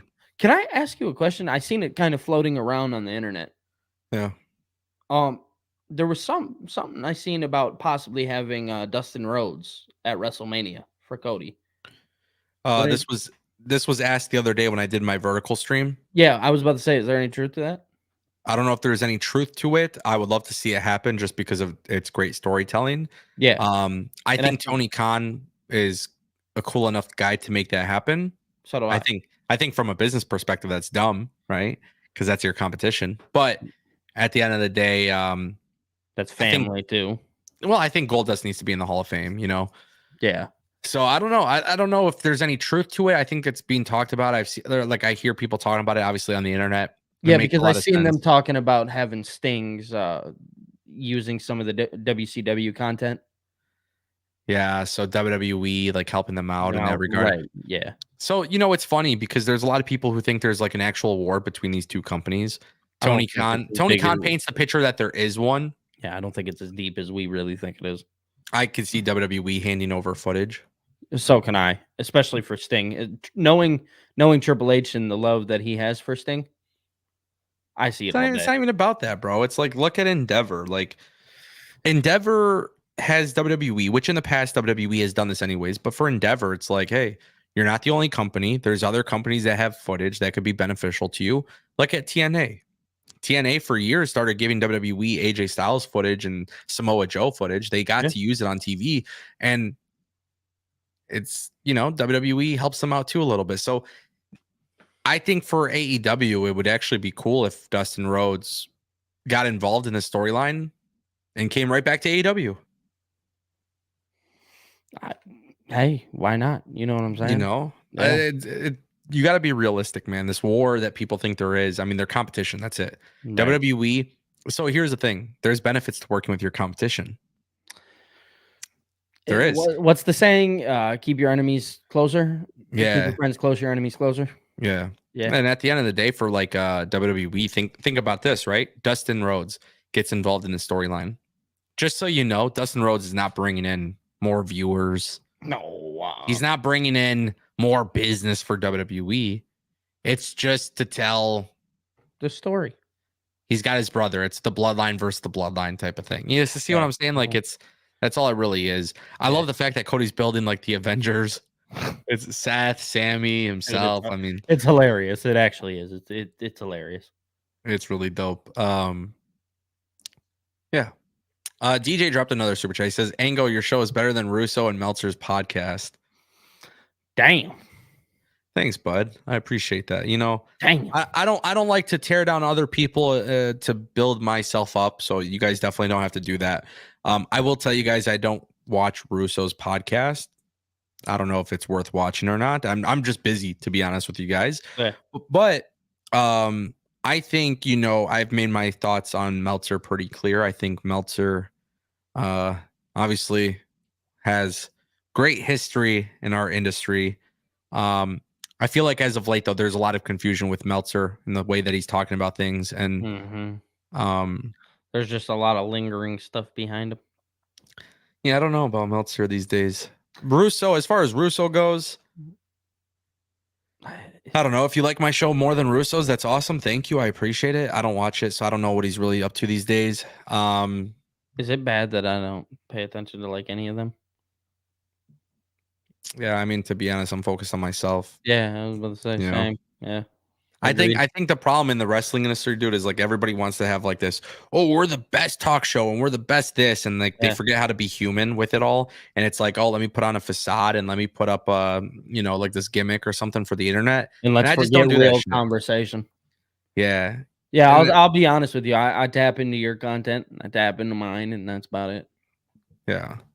But also it's a little bit different because we talk more than just content shit. But like yeah, I don't really consume that much content either because I think a lot of the times, like with my opinions, you know, on wrestling, it's just my opinions. So for an example, like Meltzer, like obviously on my channel, I talk about the headlines, the things that are being talked about. Yeah. Like I've said it on my channel before. I'm like, bro, this is like anybody who watches the product can just tell this is wrong, you know. But we're going to talk about it because it's a conversation. So like with wrestling, obviously I have a lot of great aspirations beyond what I'm doing right now, and that will all come to fruition. But I think with wrestling, it's like you cannot put all your stock or belief in something that one person is saying. That's why I always said, I'm like, bro, I don't care if people agree with my opinion or not, because I'm not here to like persuade you. I think that's the thing. I'm here to have conversation. I'm not here to change your mind. If you're coming here in hopes I'm going to change your mind, that's not my intention. You might change your mind naturally because you might like what I'm saying, or you might not like what I'm saying, but it's just the point of having conversation. Well, I think that's just I think that's how, honestly, I think that's how life works, right? Is when you watch somebody, because for a long time I had that problem before I got involved in the world of this and whatever the case. But for a long time I had the problem of like, oh, like you'll create an opinion based on what somebody else thinks. Yeah. Which I think is a huge problem and should never be the case, by the way. 100%. If you can't think for yourself in today's day and age, man, that's a problem. That's a life thing too. That has nothing to do with wrestling, and it's a life thing. So it goes back to, I think, people not having a true consensus of what we actually do, right? I don't know if you're starting to see it, but like people will be like, oh, you didn't report on this angle, or you didn't talk about this, or you're talking about this or whatever. Quite frankly, I'm not a reporter. That's one. Two, I'm a wrestling fan who talks about wrestling.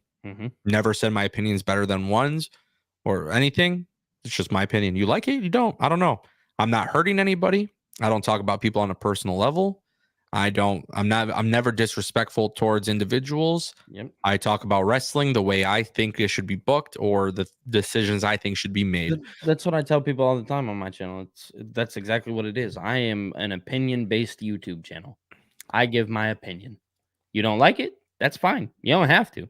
Yeah. Some people tend to. Cool. Great. You know what I mean?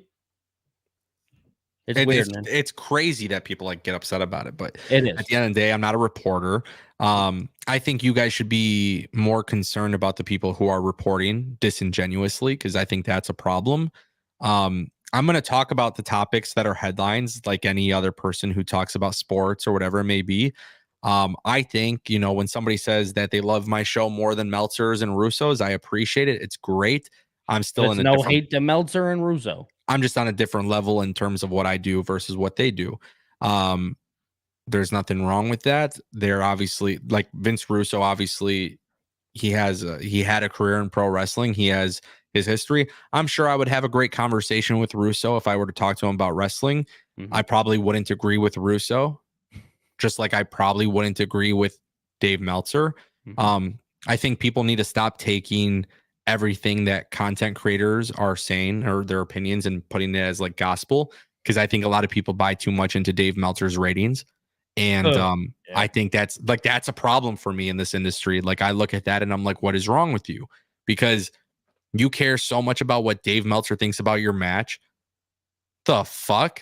If somebody were to come to me, if I said, man, I really love this match, and they're like, damn, I got Ango's approval, I wouldn't get it. It wouldn't resonate with me. What has Meltzer done for, it just doesn't make sense. He just created that stigma. That's all. He just created the stigma that it was important because of the way that he rated it back in like the 80s and the 90s.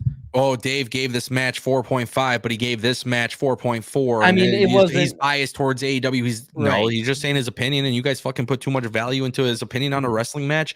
Bro, I swear to God, there's never been a time I've ever watched a movie, and before I watched a movie, I would go look at the ratings on Rotten Tomatoes, because I genuinely don't give a shit what other people think. I'm going to waste my time or I'm going to enjoy it. As simple as that. That's it. Yeah, I don't know, man. Crazy. Rick Corral is dropping a $5 super chat. He says, what about TKO inking a 5-year deal with a Honda Center and UFC talent at Raw? I did want to bring this up.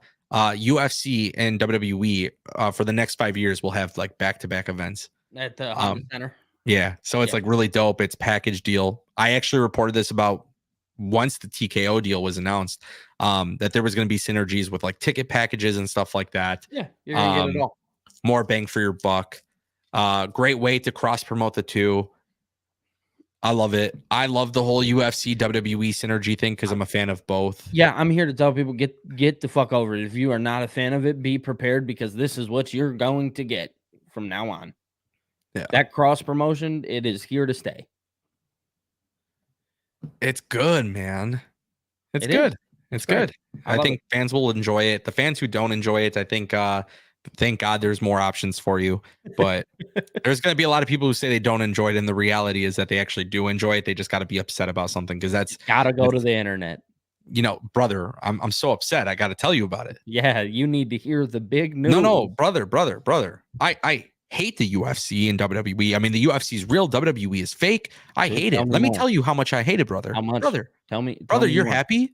No, you're not allowed to be happy. I'm upset. You should be upset too. Meow. Your cat's behind you. He is. That's did your cat just meow? Dude, hold on. That was crazy. I heard a meow. Boom. This king move. He's nice, here. Dude. Yeah. Meow. I needed to throw him in front of your audience so he can be popular. Nice, dude. If you guys dislike my stream now, I'm going to be very upset.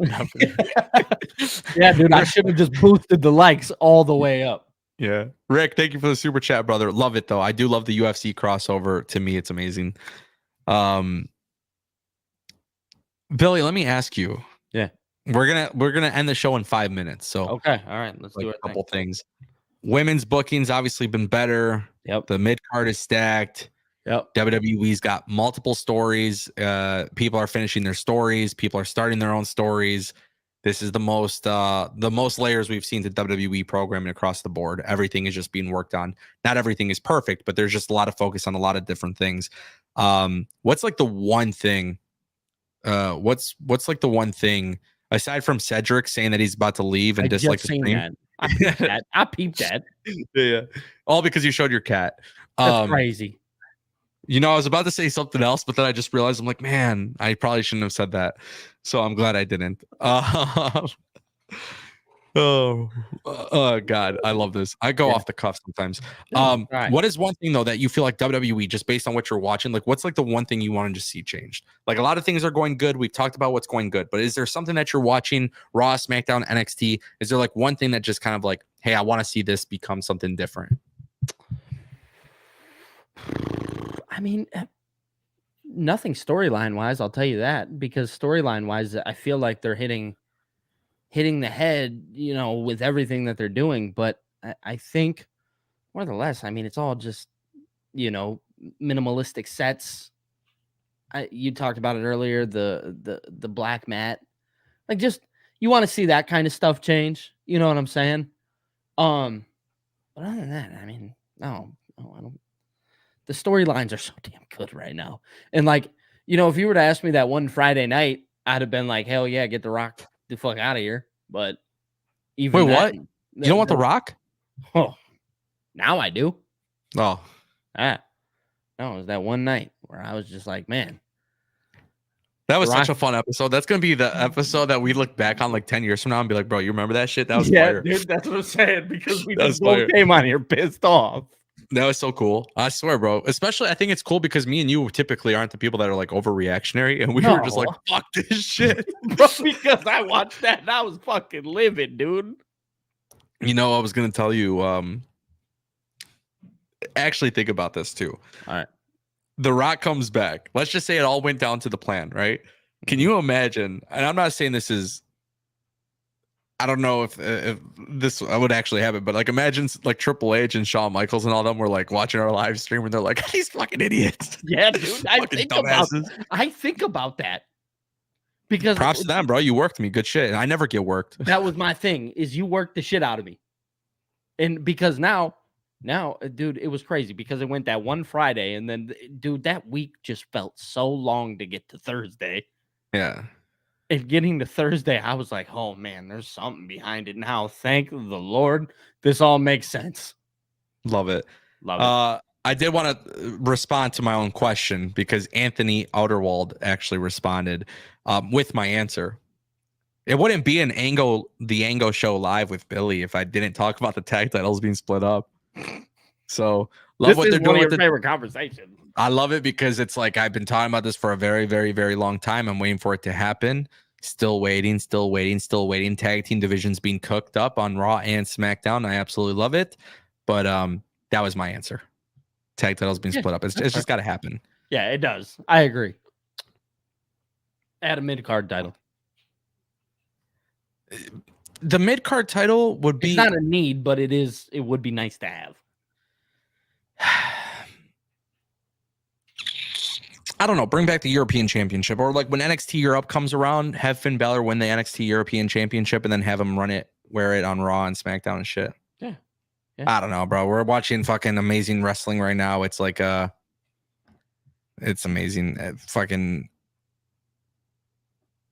like everything that's happening on WWE television is great. I just read Cedric's tweet. Yeah, so did I, bro. That's why I laughed. I love Cedric. I'm not saying anything, dude. I mean, he's right though. It wouldn't be the end of stream. I mean, bro, look at the NXT. I mean, he does it all the time. Look how amazing it is, though. You got Jada Parker going viral on World Star.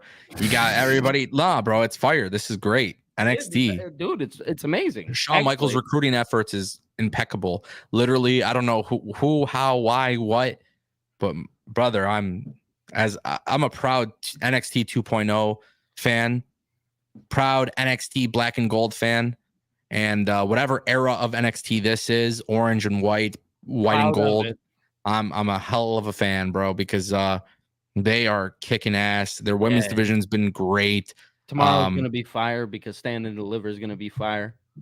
They got so much shit cooking, but it is funny because Cedric is right. I mean, as far as the women's division goes, they're doing great. They're cooking. Nikita Lyons, impeccable, incredible talent. Dude, Jada Parker, incredible talent. I mean, who else? Let's go. I mean, Lash Legend is amazing. I'm not gonna lie to you. I love Jakara Jackson's great, dude. Cora Jade's amazing. Tiffany Stratton got called up, but she was amazing. We love Tiffy time, dude. I'm a huge Lola Vice fan. Huge fan. Said drop it. Lola Vice for sure. Electra Lola Lopez just got called up, but I love Electra Lopez. Great talent, phenomenal. Division in NXT stacked, amazing. stacked. And we forgot to mention Roxanne Perez. Oh, brother, I definitely did not forget to mention Roxanne Perez. She's also a very great talent, very incredible talent, just really phenomenal. Yeah, man, just like really, really great division. I love NXT.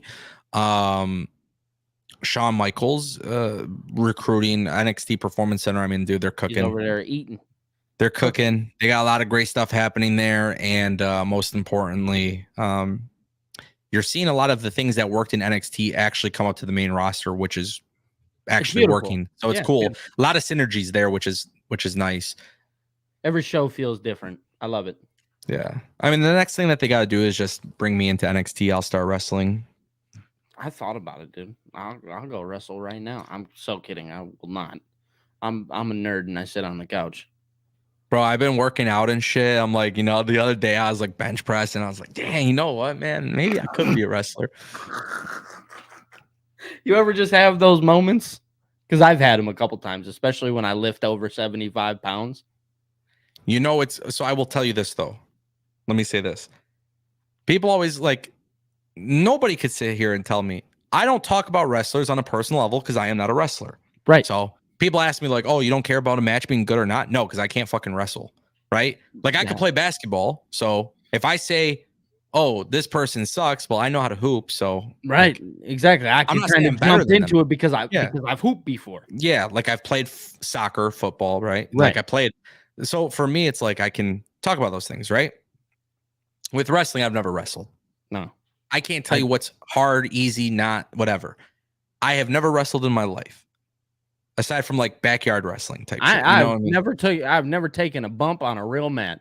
So that's what I'm saying. I've never taken one. So until I do that, I will never.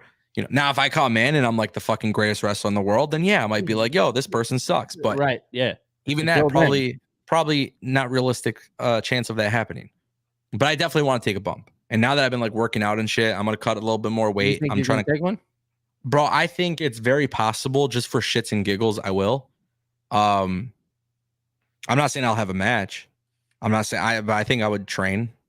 Can we get an angle, dude? I'm gonna start a thing on Twitter. No, don't. Instead of the hashtag, we want Cody, we want Angle. Yeah, that's what I want. Nah, here's the thing. I want to cut 20 more pounds, tone out my body a little bit. Okay. My cardio is not that bad. Okay. I don't smoke or vape or anything like that anymore, so my cardiovascular is getting better. Shout out to you, either, dude. Yeah, dude. I think I would be nice to go to a training school and just for overall health and fitness, it would be a good workout. Obviously, I will tell you, I had a friend who did do it, and he said it was one of the most painful things that he's ever done. I think it would be fun. Yeah, it would suck. I will be in pain. Yeah, but I think it'd be really fun to do it because I've been covering wrestling all these years and I've never taken a bump. So I also think too, one thing that I do want to mention is I'm a huge fan of jiu-jitsu and Muay Thai and stuff like that. So either way I have I want to jump into those things for training, not for amateur fights or professional fights, but just for training. I want to do it just to see. Not even really to see, just it would be great to have a physical activity hobby like that, right? Mm-hmm. But if I could do Muay Thai or anything like that, I would love to do kickboxing or regular boxing, but no matter what, I would want to get in shape and take some bumps. And who knows, maybe I would be good at it. I don't know. I feel like interestingly enough, I'd probably be good at jumping off the turnbuckle. I feel like I'd be able to do a moonsault. Yeah. I might be acting delusional right now. I don't know. But I feel like in my head, I feel like I could probably hit. I look at the one guy from What Culture. I don't know who. Yeah. I forget his name off the top of my head. But yeah, I don't know. I know he had done some wrestling. I know I've gone to those trampoline parks and I can do a backflip, moonsault, 450 splash. I've done them. A trampoline, those are trampolines. Yeah. I mean, so 100%. I get what you're saying because we've all done it. Maybe I could be able to do it in a turnbuckle. I don't know. But I'm just saying it would be fun. It would be really cool to do it, and I think it would be really cool to do a video on it where I'm just like taking bumps and trying moves and stuff. But I would want to do it with professionals. I would want to do it in an atmosphere where I'd feel safe and comfortable. So can we highly suggest that maybe by 2026, 2025, we can see you taking a bump, because whatever you're doing, you need to bring a camera with you.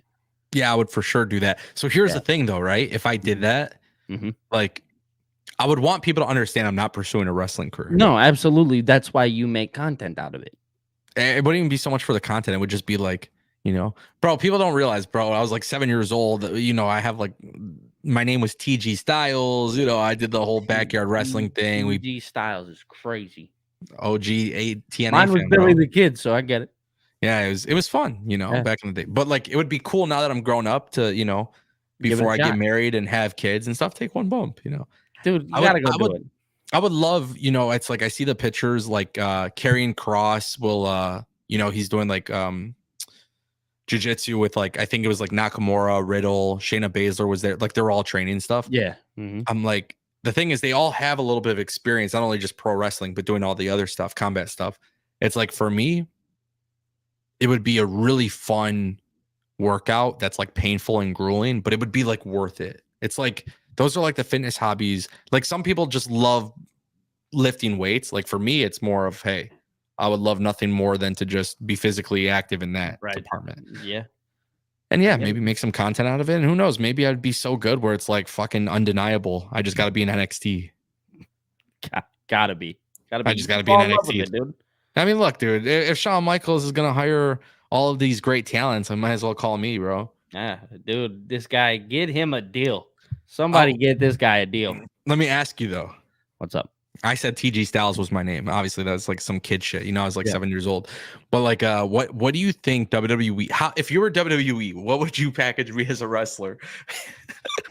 What's the gimmick? What's the name? It's like I need prime Zack Ryder gimmick here.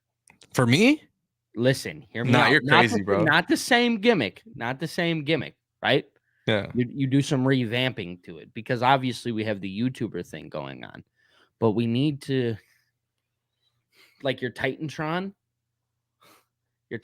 should just say love. Right? So boom, we start there, right? I need you in a singlet. If you're not in a singlet, bro, like, no singlet for me, brother. No, bro, if you're not in the singlet, I'm gonna be pissed off. Do you remember how they were gonna package John Cena as a heel back in like 2011? Yeah. Same singlet. No. You're crazy, bro. I'm just sitting here. Yeah, you're an idiot. No, realistically, bro. I mean, it would have to. I don't know, dude. How could they here in like a realistic manner? Like something along the lines of like Grayson Waller. I feel like. You think I would do like the influencer gimmick? I think you would fit in the Logan Paul. Nah, get the fuck out of here. Dude, I'm being honest. I don't have as much clout as him.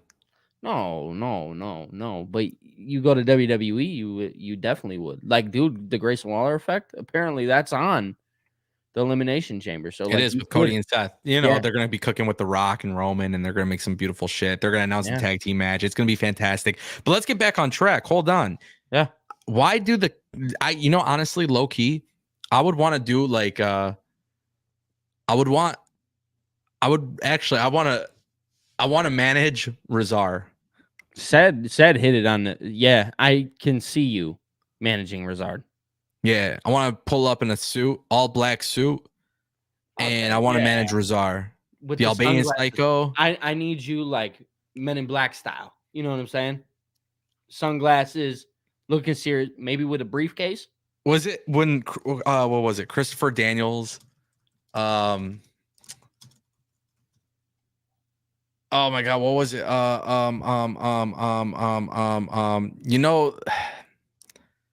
I'm just thinking of Fortune. I feel like it was Christopher Daniels and Fortune and TNA.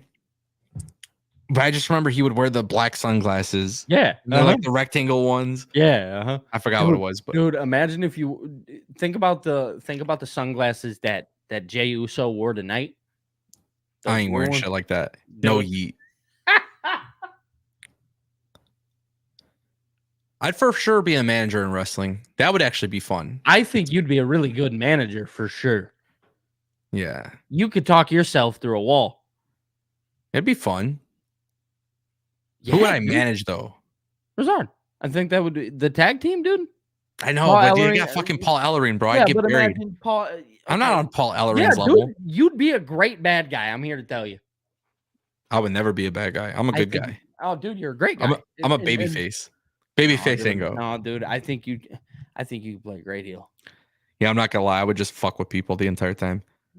Yeah. Oh my God. Like my client would be walking down to the ring.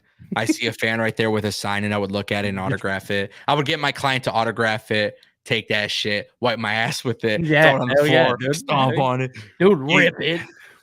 Yeah, that'd be fun. Yeah, no, I couldn't be a bad guy. Although I do think I would be a good bad guy because I am a really good guy in real life. It's always the nicest people that are the fucking best heels in wrestling. Randy Orton is a prime example of that. Fucking what a nice ass guy. Yeah. It's like it's so funny too. Who was it? Drew McIntyre, like perfect example. Like look at his heel turn and everything he's done. He's done it in such a nice way. He's such a fucking nice guy. It'd be amazing. Like, dude, you see him playing on with the dreams and nightmares stuff. You know what I'm saying? So it's like, all right, dude, like this guy's a great guy. Like, I enjoy him. Manage Dominic. Hell yeah. It's the easiest job. You wouldn't even have to say anything because you just get booed. This is actually a great idea, Juan. Dude. That'd be amazing. Ladies and gentlemen, my name is Ango, and this is my client. Next thing you know, boo. Get out. This shit stinks. Would be fun. I don't know. But for sure, I definitely want to take a bump. That's for sure like one of my things. I think it's incredible how, I'm gonna cut this weight and then I just want to take a bump.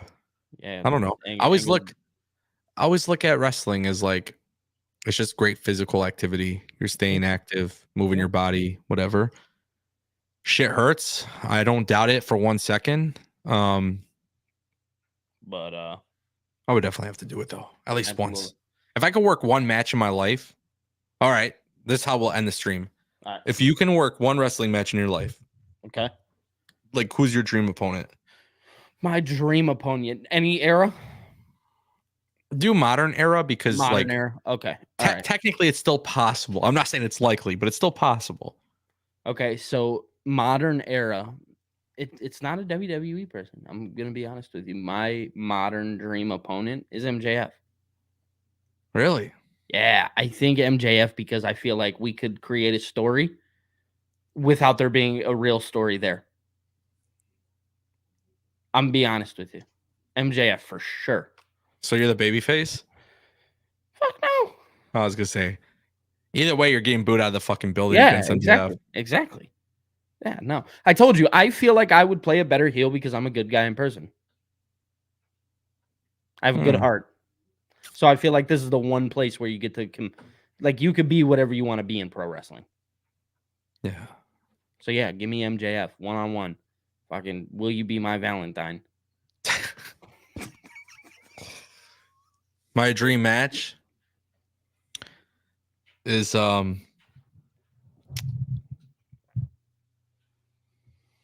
if I got to wrestle somebody, like actually, yeah, dude, I want to wrestle Gunther. Fucking speak for yourself. You what? Bah! Those chops. It'd be fun. You speak for yourself, pal. I'm going in there to tell a story. It sounds like you're going in there to get hurt. Well, dude, I'm gonna wrestle. Yeah, no, I'm gonna wrestle too. But guess what? I'm not gonna do hurt myself. Because guess what? Remember, MJF doesn't fucking or what does he say? What is it? How did he say it that one time? He said, I don't have to make you feel, or I don't have to do a bunch of 5-star moves to make you feel something. That's what. So what you think you're gonna wrestle with him? What do you say? You're just gonna wrestle with him, like do nothing. You're just gonna like whatever. No, dude, we're gonna tell a great story in the ring.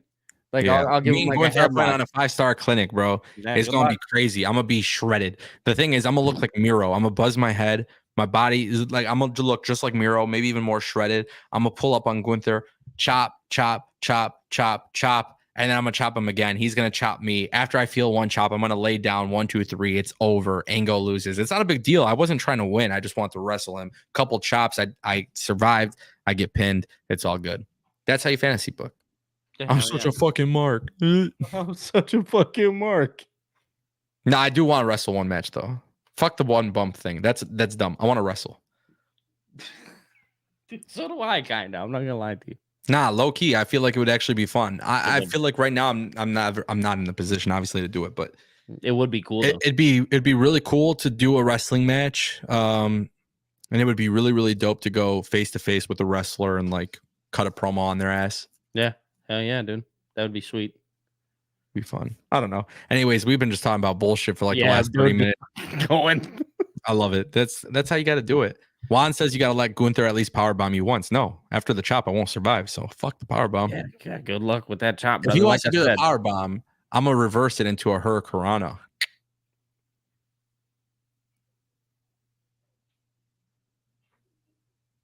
Really? Yeah, bro. I'm gonna do some high flying shit too. I'm giving MJF a suplex, and I'm gonna look at him, and I'm just gonna have him scream in agony. I'm be like, bro, scream, make him feel something. You know what my dream match is? Samoa Joe. You know why? Why? Finger poke of doom. That's it. Just come out with a cool ass entrance. He look at him in the face and just lay down. Yeah. Kevin Nash. Yeah. I don't know. Really just destroy the company. Yeah. Become the world champion. I'm going to do it to AEW. Angle, you hate AEW. I get signed. Yeah, right? I get the all elite graphic, and that's me versus MJF or Samoa Joe or something. Finger poke of doom. Awesome. That would fucking awesome. People would get so pissed. They'd be like, I knew it. Sad thing is, people are probably listening, thinking we're being serious. Right? Yeah, I know it's a problem. Ladies and gentlemen, next week's Raw should be pretty stacked. We got Imperium versus Woods and Kofi in is it no DQ or street fight or whatever? Yeah. So that should be really cool. A lot of things to look forward to. Obviously, we'll be back soon. I don't know our live stream schedules will match up. Right now, like I said, I've been just really busy and stuff, but we'll figure it out. When we could do them, we'll do them. I can imagine we'll be here Saturday. For sure, Elimination Chamber, I'll be live, and I want to do prediction show, of course. Yeah. Mm-hmm. Yeah. We'll figure it out. Guys, I appreciate you all stopping by. If you didn't subscribe to Billy, you should. I appreciate all you guys. You guys are awesome. Definitely should. What else was I going to say? Overall thoughts, Raw was great. Big stuff. I like not talking about everything on a specific one by one thing because I think you guys should watch the show regardless. But overall, fun show, great show. Yeah. We hit all the points that we needed to. Yeah. And a lot of things to look forward to. Different era of WWE clearly here. And yeah, man, I guess I've been talking so positively about WWE this entire time because I'm just hoping they'll give me a contract to wrestle, right? So yeah, right. Apparently Angle had plans in his head the whole time. Yeah. Nick Khan's watching this right now, like, bro, just shut the fuck up. Yeah. It's like, dude, I told you not to say shit. Yeah. Anyways, ladies and gentlemen, thank you for stopping by. With that being said, we will see you whenever we do. Peace.